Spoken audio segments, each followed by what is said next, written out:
E vamos falar de um assunto importante que vai acontecer em Ibirá amanhã, sábado, dia 13 de julho. É o primeiro simpósio de autismo de Ibirá e região com o tema Conhecendo e Explorando o Autismo. O evento será repleto de palestras com profissionais da área da saúde, direito e educação sobre o TEA, que é o transtorno do espectro autista.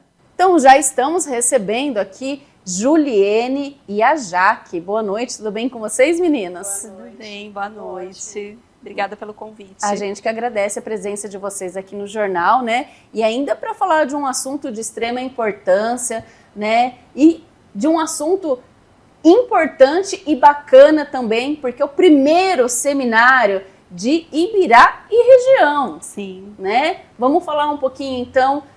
Começa amanhã, é o dia inteirinho, das 8 às 5 horas da tarde, né, Juliane? Isso, amanhã, a partir das 8 horas, nós teremos um momento de credencial, o coffee break do início já. Depois tem meio-dia, da meio-dia às 13, um intervalo para almoço e retornamos às 13h10 até às 17 horas. E aí no evento a Jaque vai ser uma das palestrantes, vai falar um pouquinho. Como que vai ser a sua participação, Jaque? Primeiro, gostaria de agradecer pelo convite da Ju. É uma honra poder fazer parte desse primeiro simpósio que vai acontecer aqui na cidade de Ibirá. Você é de São Paulo? Sim, eu sou de São Paulo. Conhecendo a cidade pela primeira vez também. E esse evento vai ser de grande importância, principalmente para as famílias atípicas que estão em processo de diagnóstico ou que receberam o diagnóstico há pouco tempo e não sabem o que fazer. A importância de trazer um palestrante que também é autista, que também passa por esse tipo de situação, é muito, muito importante também, porque às vezes um profissional pode até dar o seu parecer, mas como profissional, ele não vive na pele. Então, para ele conseguir explicar o que nós autistas sentimos é muito mais complicado. E trazer e eu poder estar aqui, representar esses autistas e conseguir comunicar para essas famílias o que os filhos delas sentem quando eles não conseguem falar isso é muito importante, muito gratificante para mim. E você é o nível 2? Sim, eu sou nível 2 de suporte. Como foi que você identificou? Eu tive o primeiro contato com a filha de uma colega, que ela também tinha acabado de receber o diagnóstico e ela estava em processo ali, tentando assimilar, tentando entender, e foi aí que com a nossa proximidade, a gente começando a pesquisar, eu comecei a perceber que as características da filha dela também apareciam em mim. E aí, investigando um pouco mais a fundo, antes eu estava fazendo tratamento de depressão severa e bipolaridade, uma coisa que não tinha nada a ver. Mas aí, a gente pesquisando a fundo, eu acabei recebendo o diagnóstico de autismo e agora, com o tratamento adequado, correto, eu estou conseguindo evoluir e minha vida ela tem se transformado de uma forma que eu não consigo nem explicar. E é tão maravilhoso quando a gente consegue entender o que a gente tem, né? Consegue identificar. Porque eu vejo que muitos adultos passaram por diversos problemas na infância, não conseguiram identificar, os pais não identificaram, aí chega na fase adulta, se exclui da sociedade, né? E aí depois, como assim, também é um assunto que, graças a Deus, está em pauta, né? Vem crescendo esse assunto que é de extrema importância.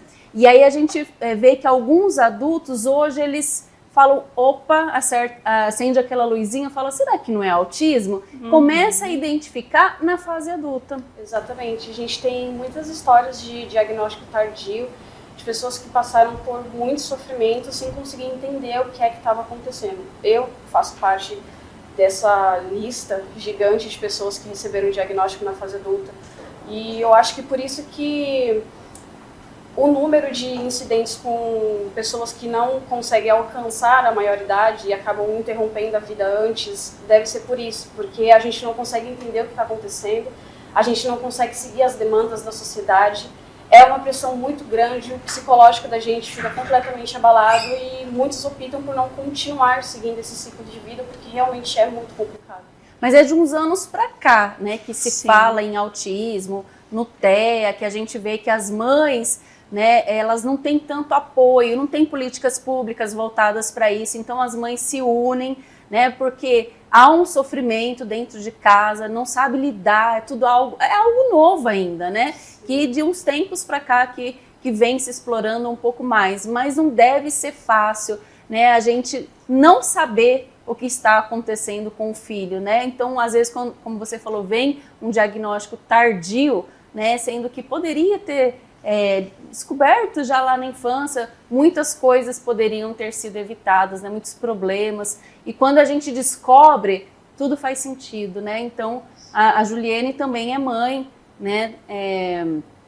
Do Davi, né? Então, como que foi quando você descobriu? Quando nós descobrimos o diagnóstico do Davi, há 6 anos e meio atrás, parece tanto tempo, né? Mas a gente teve uma evolução muito grande. E em plena pandemia, quando eu fui para as redes sociais, eu conheci o trabalho da Jaque de tantos autistas adultos, e como ela mesma falou, é diferente quando você escuta, vai numa palestra e ouve um médico renomado, e quando você ouve as próprias pessoas autistas falando das suas vivências, principalmente na infância, sobre isso que você comentou agora, o que poderia ter sido evitado ou trabalhado mais, né? Compreendido, porque eu acredito que o que eles mais precisam é uma compreensão e é um aprendizado diário, e por isso eles são tão importantes para mim. Eu me emociono porque sem eles nada disso seria possível. Sem essa devolutiva, sem eles colocarem a cara deles mesmo, sim, todos os dias nas redes sociais, para falar de seus sentimentos, para falar de tudo, de todas as dificuldades que eles passam, mas também para trazer um pouco mais de conforto e saber que é possível, porque meu filho também é um nível 2. E nós brincamos que hoje nós somos a voz dele, mas um dia eu quero que ele seja como a Jaque, que ele tenha a própria voz e lute pelos direitos dele. E o direito, quando eu falo, não são direitos jurídicos. Claro que eles fazem parte do dia a dia, porque não é fácil. Direito de cidadão. De cidadão, sabe? Se ter o direito de estar nos lugares como todas as crianças, né, hoje. E futuramente está aqui hoje representando essa comunidade como a Jaque. Então, nós não teremos nenhum profissional renomadíssimo, assim, né? Mas a presença dela, eu falo que ela é a nossa estrela, né, da nossa tarde de amanhã, exatamente para trazer essa representatividade. E quando eles vêm assim, que, como você falou, dá a cara a tapa, né, dá uma esperança e aquela luz, parece que é uma luzinha que se acendeu, no fim do túnel, né? Sim. Então, hoje ela também está com o crachá, né? E isso também foi um avanço para vocês, essa identificação, porque muitas vezes acontece que a mãe sai com a criança pequena, a criança se joga e aí os outros olham, discriminam e falam que criança birrenta, né? Julga sem saber. Então, quando também está com uma identificação, é mais fácil e aí não fica em cima, né? E não tem aquele tipo de julgamento. É a compreensão. Pra você é importante? Para vocês, essa identificação é importante? Muito. Eu conheci a Ju através das redes também, pelo trabalho que ela faz com Inclusão em Ação. E eu adquiri esse crachá e esse cordão junto com ela. E depois que eu comecei a usar, eu percebi que eu me sentia muito mais segura para poder estar nas ruas. Porque antes disso, eu tinha muita dificuldade, não que eu ainda não tenha, mas é um pouco menos. Mas antes eu tinha muita dificuldade exatamente por conta de coisas que aconteciam e eu não sabia lidar. E ter essa identificação, quando eu preciso ir em algum lugar, fica muito mais fácil. Porque quando as pessoas elas sabem o que esse crachá representa, elas conseguem te tratar de uma forma que você consegue se sentir um pouco mais acolhida e menos angustiada por estar ali naquele local que pode até parecer hostil. Perfeito, é isso mesmo.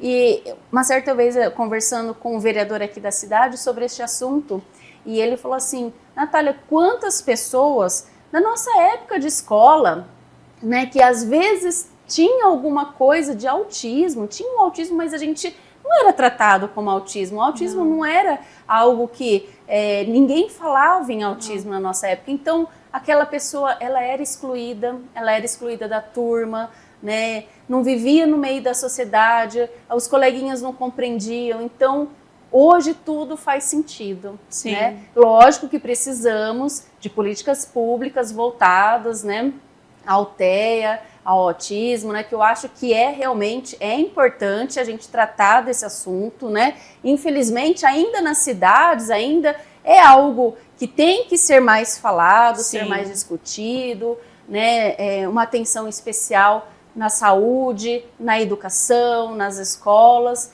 né? E isso é algo que também você vem brigando, né, há um tempo também, vem trazendo um pouco de conforto para os pais, né? Assim como você que tem o Davi e outras mães também possam se sentir acolhidas com o seu trabalho. Sim, já tem 4 anos. Nós viemos da cidade de Campinas para Ibirá por conta da qualidade de vida. E tem 4 anos que nós estamos na cidade lutando mesmo por dignidade, né? Por respeito, por conscientização, porque, como você mencionou, muitas pessoas ainda não têm acesso à informação. E o simpósio, ele vai trazer exatamente isso, né? Profissionais da área da saúde, da educação, junto com a JAC, para trazer um pouco mais de informação para essas pessoas, para essas famílias e também para os próprios professores e profissionais da saúde que já se inscreveram também. É importante. É muito importante. Então, no início, quando as aulas começaram a voltar, as mães começaram a me procurar na porta da escola para tirar dúvidas.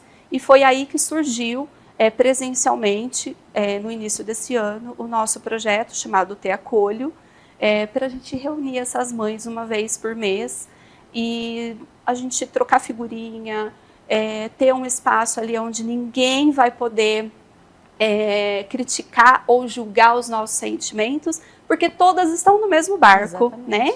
E graças a Deus, a partir de agosto, nós teremos uma voluntária, uma psicóloga, para acompanhar o nosso grupo. E assim, eu vejo que só tem tido ganhos para nós mães, e com certeza nós vamos conseguir essas políticas públicas também para os nossos filhos, porque esse é o principal objetivo, para que a gente tenha um suporte e consiga cuidar deles. Sim. Então, o objetivo do projeto é cuidar de quem cuida, que eu já fazia pelas redes sociais através do meu trabalho do Inclusão em Ação, né, que nós atendemos o Brasil inteiro, mas nós vimos uma necessidade extrema de unir essas famílias na nossa região. Bacana. E você tem também um Instagram, rede social ali para o pessoal conhecer um pouquinho mais? Quer passar o nome? Temos sim. Do Inclusão em Ação é Inclusão em _acão, e do Te Acolho, teacolho.ibirá.